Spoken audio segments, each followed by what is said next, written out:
China is now Africa's biggest trade partner, with over $200 billion being traded annually between the two of them. Over 10,000 Chinese-owned firms operate throughout Africa, bringing both jobs to the continent and stimulating their economies.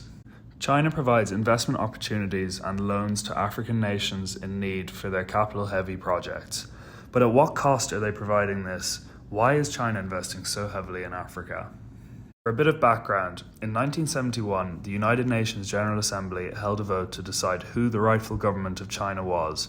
That is, which government would represent China at the United Nations. There were two options: the Republic of China, which used to control the mainland and Taiwan, which was sided with the United States at the time, or the People's Republic of China, which is the current controller of China and holds China's seat in the United Nations.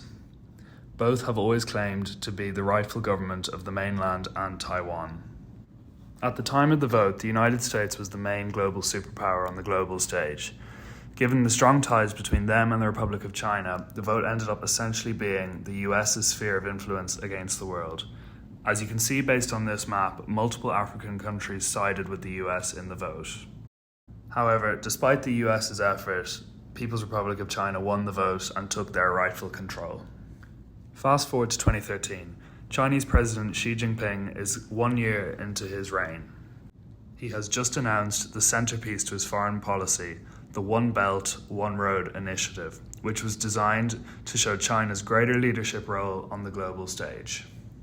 China's One Belt, One Road initiative is a global infrastructure development strategy with the purpose of investing in many countries worldwide that are connected by road, rail, or sea.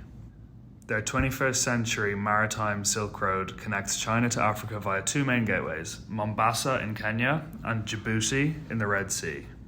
These gateways allow trade and economic stimulation in both directions. However, upon arrival into these two locations, onward connections to the rest of the continent were limited. Here is where the story of China's investment in Africa begins.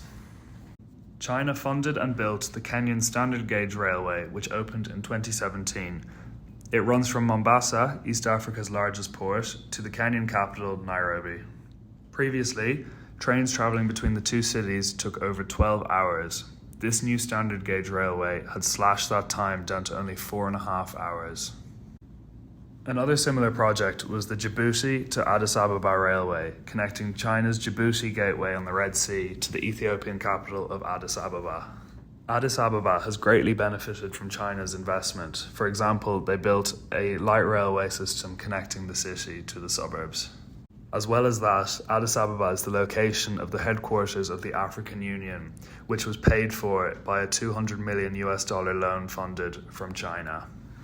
This funding to Africa from China is provided in loan form from government-owned banks, such as the Export-Import Bank of China, also known as Exim.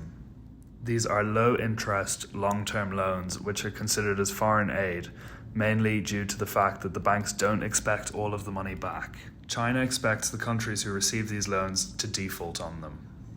The international community see this as a form of modern-day colonialism by China, as the countries that are defaulting on their loans are in a difficult position where they are now held in a tight grip by China and are expected to support and back China in other ways, for example, in the United Nations General Assembly voting. In 2007, the United Nations held a vote regarding condemning the human rights situation in North Korea. Given the close relationship between China and North Korea, compared to the 1971 vote, this vote was more like China's sphere of influence against the world. In this vote, only 11 of the 54 African countries voted against China, with the remainder voting with China or abstaining. This is quite a change in stance since the 1971 vote. It shows how China's strategy to align Africa with them has succeeded, and just how powerful China really is on the global stage.